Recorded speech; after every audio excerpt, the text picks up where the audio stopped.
Good morning. I'm blessed to be alive, and you? I am also well. Awesome.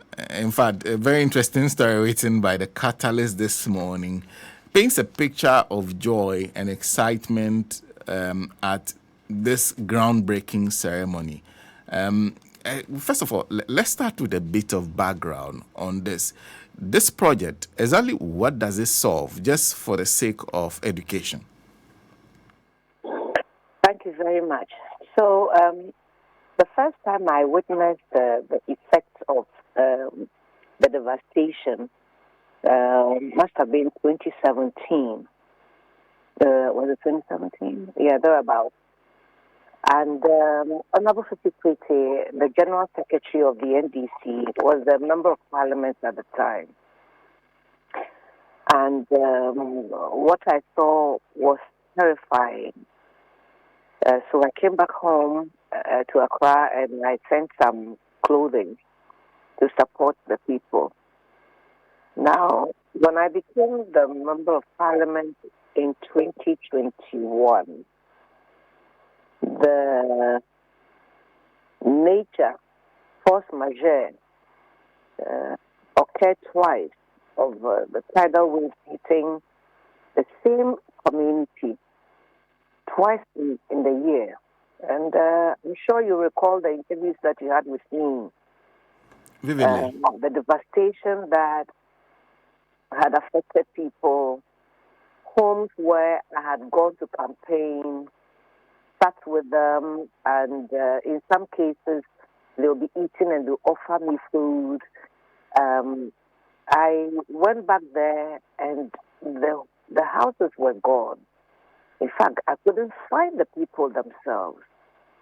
And I recall His Excellency, the President of the Republic of Ghana, God bless his heart, H.E. John Dramani Mahama, saw me once and said, I turned on the radio, television, and you were there asking, where are they? Where are they? Indeed. To date, I don't know where they are, and it was traumatic. It was a really traumatic experience for me, knowing that I met these people. They are not friends of mine. They are not my family members, but they are my constituents. And the regulations that we work with, as far as our elections are concerned, I am permitted to go and campaign in the communities, and they had received me so well. And for the sea to really take away everything that they had, for them to move away, brought me to tears. And then it happened in 2022, and again in 2023, and again in 2024. In fact, the two other MPs of the Volta region, Honorable Jolly Gakba and Honorable Kwame Mustafa, in fact, I think our first 4 years in Parliament was an experience that really should go down in history as most troubling. Because as they happened, we made statements on the floor of Parliament. We reached out to our colleagues, ministers in the chamber, the Minister for Works and Housing, and all the people that we knew, the network that we had. We tried to get them to respond to us. And the more we shouted, the more I think the distance widened. There was just talk in the chamber, in the community, of one promise after the other. And, when you can see something closer, you can't touch it, it makes it even more frustrating. So my people and I have really been whooped by nature. And as you may recall, even in opposition, once again, I want to celebrate His Excellency the President, his brother, and his family. And of course, my caucus, the Volta MP caucus, led by Honorable Bajra and Honorable Avaji, they were so supportive. You saw that long sack filled with food and mattresses and blankets and what have you that President Mahama brought to us in opposition. And so he had assured us that if he came back to power, when he does come, he would continue with the phase 2 of the Blekusu sea defense. And as fate will have it, we worked really hard for him to win the elections, and he came to fulfill that promise he made to us. And in fact, exceeded our expectation because we were just looking for a groin to stop the sea from coming into the community. But he's added other things in the contract that he signed on our behalf to include a fish market, a lorry station, and other things that I cannot remember everything top of my head right now. But this is where we are. And it was both a happy and humbling experience. The night before, I went there and I spoke with our assembly member, Ibn Asa, and we were thinking of what to give His Excellency when he came. And in our language, like a matter of before, we say that so wait, what you have is what you give. So we're not going to make anything fanciful. What you will find in our community, in that particular community in Ketu South, is anchovies, Itasco boys. So we're going to donate some to him. And I said, brilliant idea, let's do this. And we told our women, and they brought 3 big pans of anchovies, what we have as our meal, and we offered it to His Excellency, who received it with such joy. He had such a good laugh. And let me use the opportunity to thank Right Honorable Dua Jaho, Honorable Ablakwa, Honorable Fifikwete, for joining us on that day. And we all just had such a ball, laughing with joy. And I don't know if you have seen the videos of our women turning out in their numbers, drumming and dancing, lots of jubilation, just to thank His Excellency the President for fulfilling the promise that we have been expecting for years. You must be a happy woman. Listen, I cannot even find the words to express the joy in my heart and the burden that has been lifted off me. You know that before the election, my first election in 2020, we had COVID. And the borders were closed. And these same women had been denied access to finding their livelihoods. And then the tidal waves came. So it's been 4 solid years of grief, anguish, devastation, and a sense of hopelessness.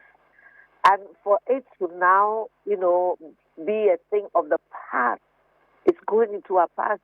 We don't have the words to express how glad we are and how light we feel and how grateful we are that somebody cares. John Mahama cares, and he came to show us how much he cares for us.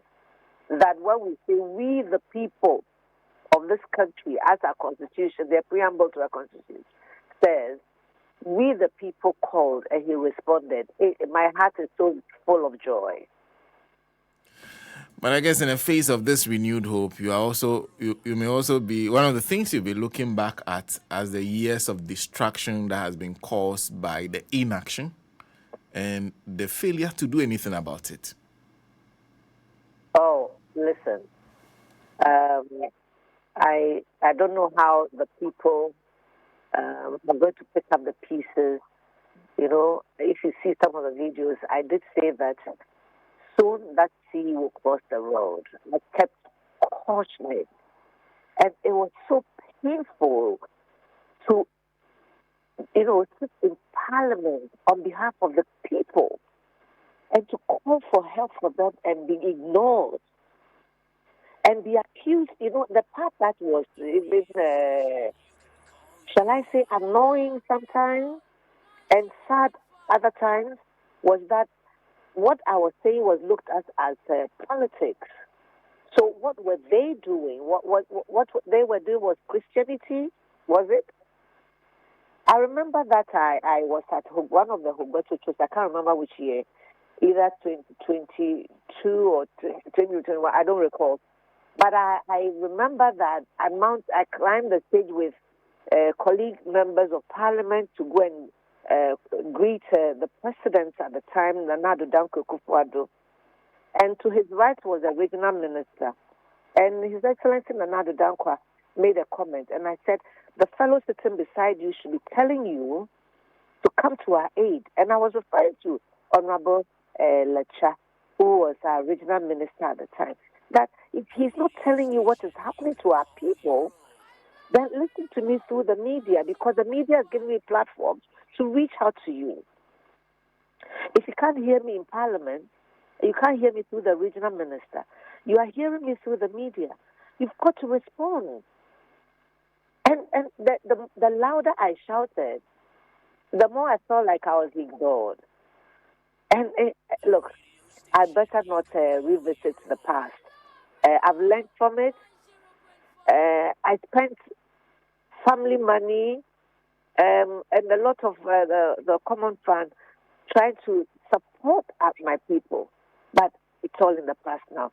I think that after this intervention that His Excellency has promised us and signed, we are looking forward to also having restoration of homes for the families and alternative sources of livelihood for people who would want to either add on or switch vocations or occupation. And so I'm using your platform to reach out to the international community and Ghanaians who are minded to come to our aid.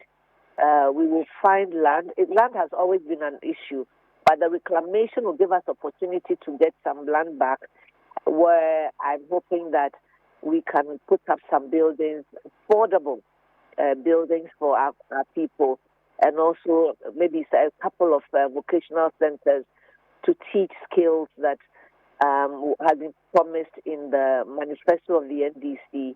And one of the flagship programs of His Excellency the President of the Republic of Ghana, John Dramani Mahama, on the apprenticeship thing, so we can also take advantage of those.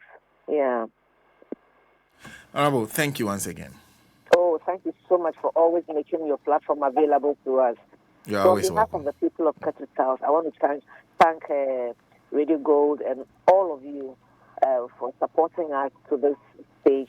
Continue supporting us and making yourselves available to us. I thank you. And your listeners too, Akwana Milo, Novinho, Akwana Mika, Kamyawe Doji, Miawe Tungu Mafun, Kaka, Lububuaka, Ta, Miapaji Jordan, Namia Zoingomba, Akwana Mi. Honorable ABLA Dzifa Gomashie is member of Parliament for Ketu South constituency. SM, before we take a break. Yeah, last one, no. I think it's one of the most saddening things. So there were many things that saddened me, and then Anado is one of them. Yeah, it's one of them.